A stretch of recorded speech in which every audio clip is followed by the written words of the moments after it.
Welcome back to the channel, and I'm here today with a different kind of video because instead of reviewing a new piece of gear, I am reviewing a piece of gear I'm unfortunately about to say goodbye to, and that is this wonderful Marshall DSL1 head. So basically I'm in the process of downsizing, and this head and the Black Star 2x12 cabinet that I play it through take up a lot of space, and I still have several amps.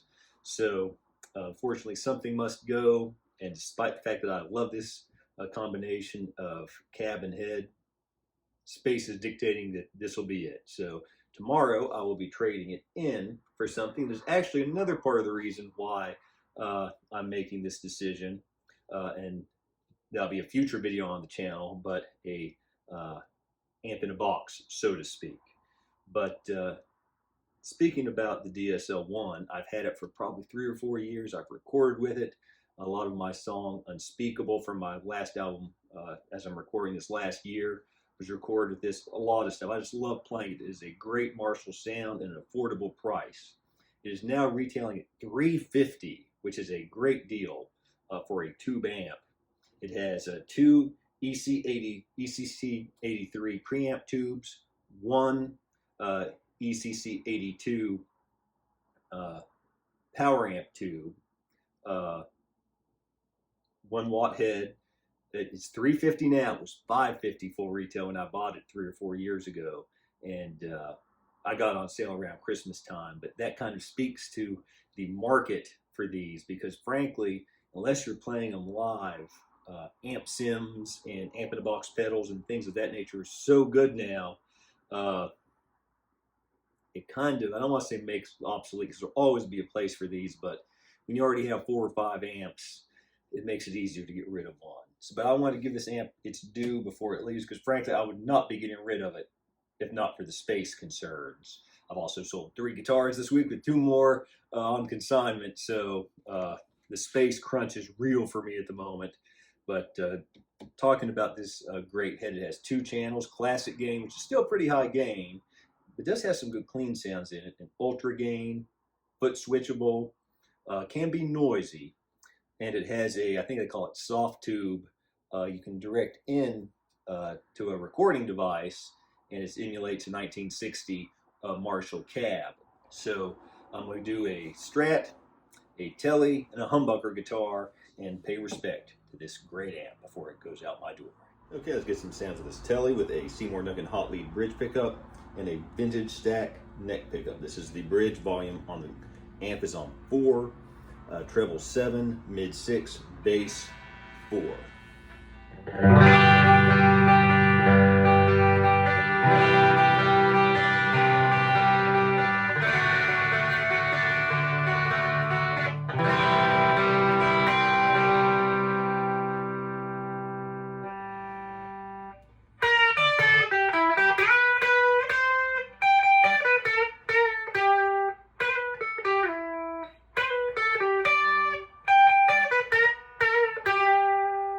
Going to the neck pickup.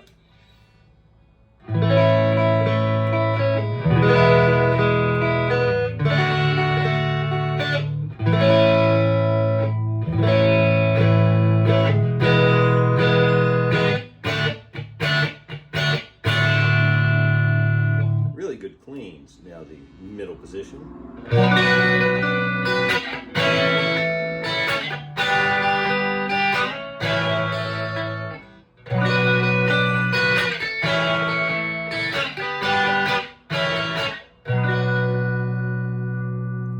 Let's go back to the neck for a moment.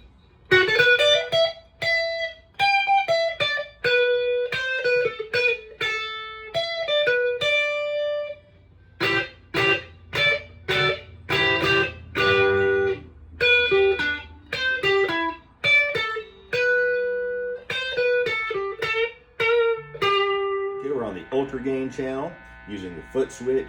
Gain is on about 5, volume still on 4. You can hear it's a lot noisier though.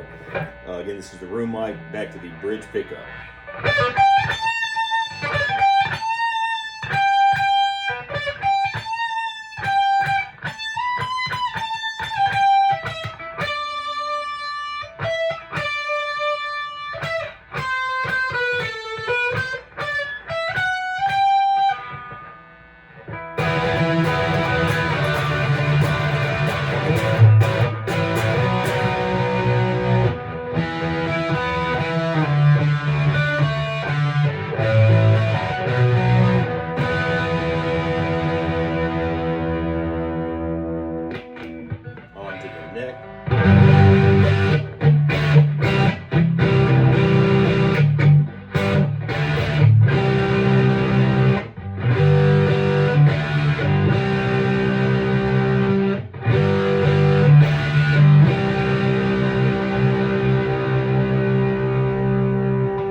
Okay, same settings as before, now using this strap with hot gold lace sensors. Bridge pickup.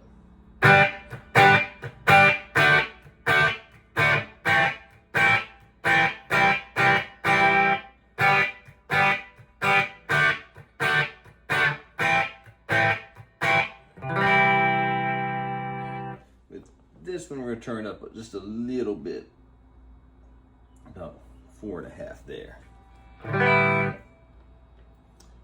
Now let's go to the second position.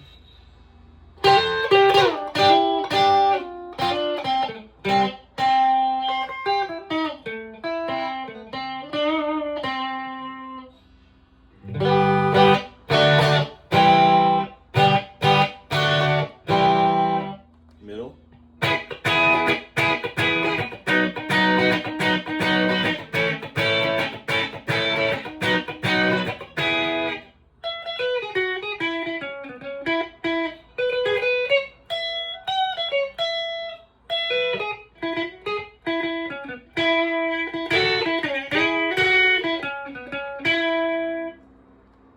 Fourth position.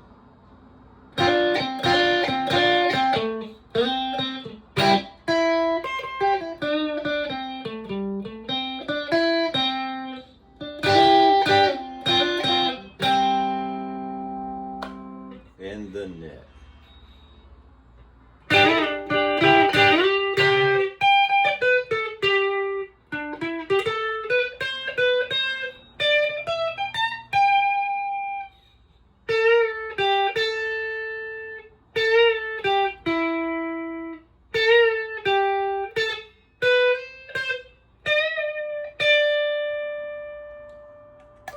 Now kicking on the Ultra Gain, same settings as before.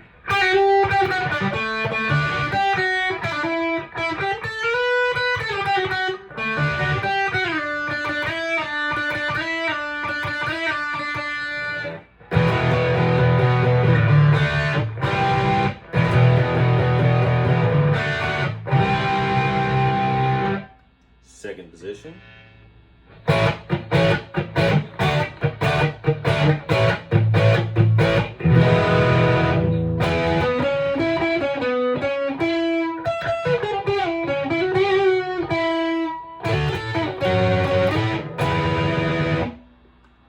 Middle.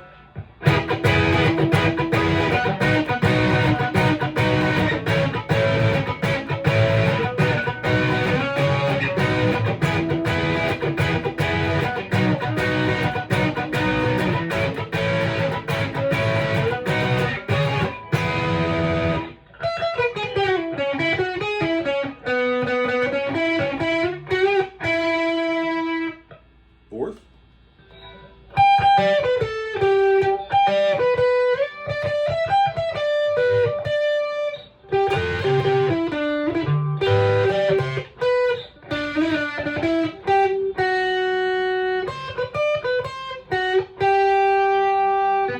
And the neck.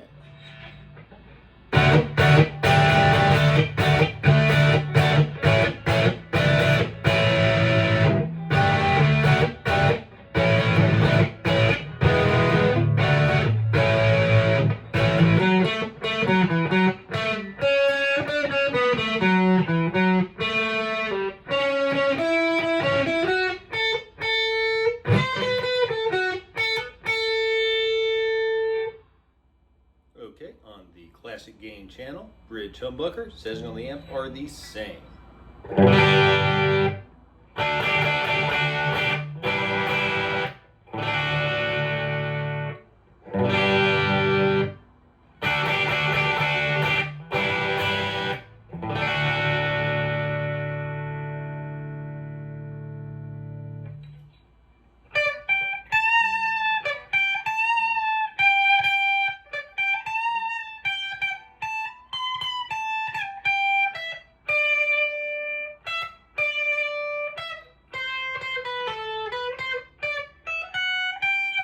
Going to the middle position.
Okay, now we're on the ultra gain channel, back on the bridge pickup. Settings the same as before.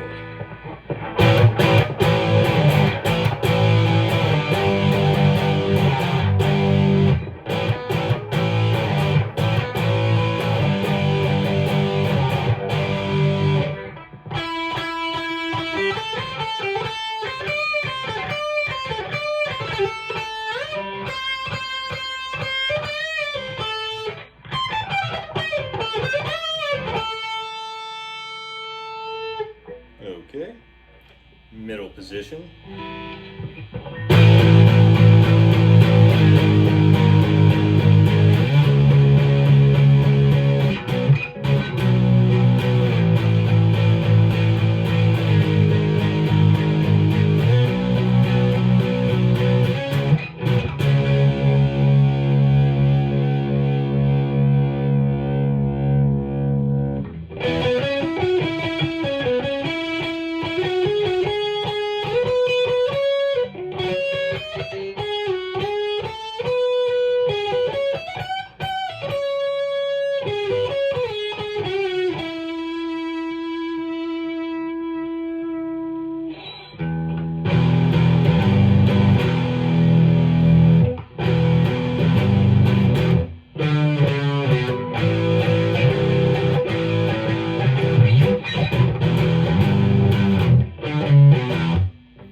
Okay, and going to the neck.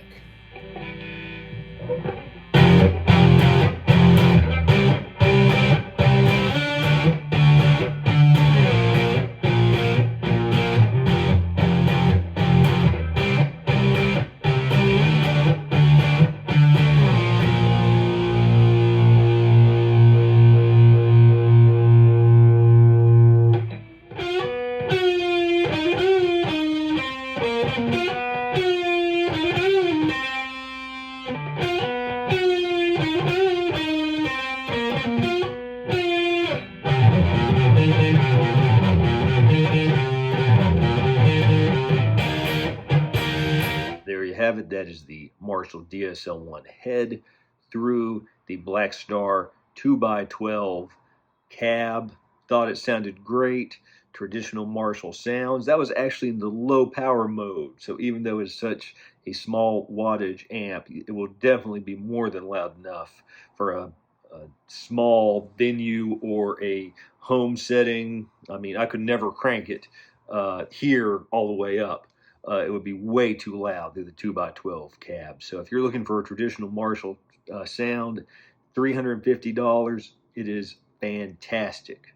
Has a digital reverb, which sounds fine for a digital reverb, nothing at all wrong with it. Foot switch is handy. I didn't get to demonstrate in this video because I was really short on time, but it does do well with pedals. Again, listen to my sound, or the sounds of the rhythm guitars on my song Unspeakable. That's with a Behringer SF300 in front of the amp. That's a great fuzz pedal, and the two combined to sound, I thought, sounded fantastic for that application, for a very abrasive type of sound. And again, if you're looking for a traditional amp, if you can find that for $350, it is a tremendous deal. Again, a bit noisy, but that kind of is what you get with that type of amp. So what did I trade it for? A 3 sets of strings to get the money to work out right, and the Universal Audio Dream 65. This is basically a 65 Fender Deluxe Reverb, I believe. It's absolutely fantastic. I've used it already, recorded with it. Obviously, it is not a direct replacement. It's not the amp in the box you get to replace the Marshall. I might be getting one of those in the future. It's actually a higher end version, obviously made by different companies, of this, which I was a little bit reluctant to get at first, but hopefully in the near future I'll be able to do a shootout video. I've got a lot going on at the moment, so I'm a little behind on videos, but I love this, but this just does a lot more, though. The bit I played with them, I will say, I agree with Ryan on 60 Cycle Hum. This has a more convincing spring reverb sound, though obviously neither of them have real springs in them. But that kind of, again, even though these aren't direct replacements for the Marshall, brings me back to the point of, other than my space concerns, which were the primary reason I kind of hated to get rid of that amp, why I was comfortable getting with it. And again, space is part of it, because things like this are so great now. They do a lot of what an amp does in a very small form factor. Uh, Great to record with. You can take this with you to a gig and use it. Again, Edge of U2 used this at the Sphere for U2 shows because they weren't allowed to use, or at least I can't believe U2 was not allowed, but they said they weren't allowed to use real amps. So this is what he used instead of one of his vintage Fender amps. And really, for a lot of people, that makes a lot of sense these days. Real amps are always going to have a place. I still have a lot of real amps, which is another reason why I had to get rid of the biggest head and cab combination I had. But increasingly, I think Chris Shiflett, I think, is using maybe this exact one, at least something like it, for his smaller gigs. Obviously not with Foo Fighters, but it's starting to make a lot of sense to go this route as opposed to a heavy tube amp that takes up a lot of space, delicate, breaks, can need maintenance after time, which, though in fairness, I've never had to have any maintenance on any of my tube amps beyond just normal taking care of them. But it is kind of we're coming to an end of an era, I believe, to where this will be the norm for a lot of people, much more so than either this or something like the Boss Katana, which I also have and love, because they're just getting too close. I'm not saying that these things sound exactly like a tube amp, but if you can get in something as small as this, 95% of the way there, for usually a lower cost and a lot more practical, it's tough to resist. So let me know what you think below if you have experience with these pedals and what you think of them, especially when it comes to recording purposes, which is what I think they are fantastic for. Let me know if you ever played the Marshall DSL1. And again, let me give the Black Star 2x12 cab credit too. I actually probably would have rather have kept it in terms of things I really liked for the price I spent for it. But obviously that's what took up the most room. So I love that too, and I hated to get rid of it. But you got to do what you got to do. So if you have experience with either of those, share it below. If you have any questions, let me know. Please like and subscribe. And until next time, probably from a different location, hint, hint, keep on rocking.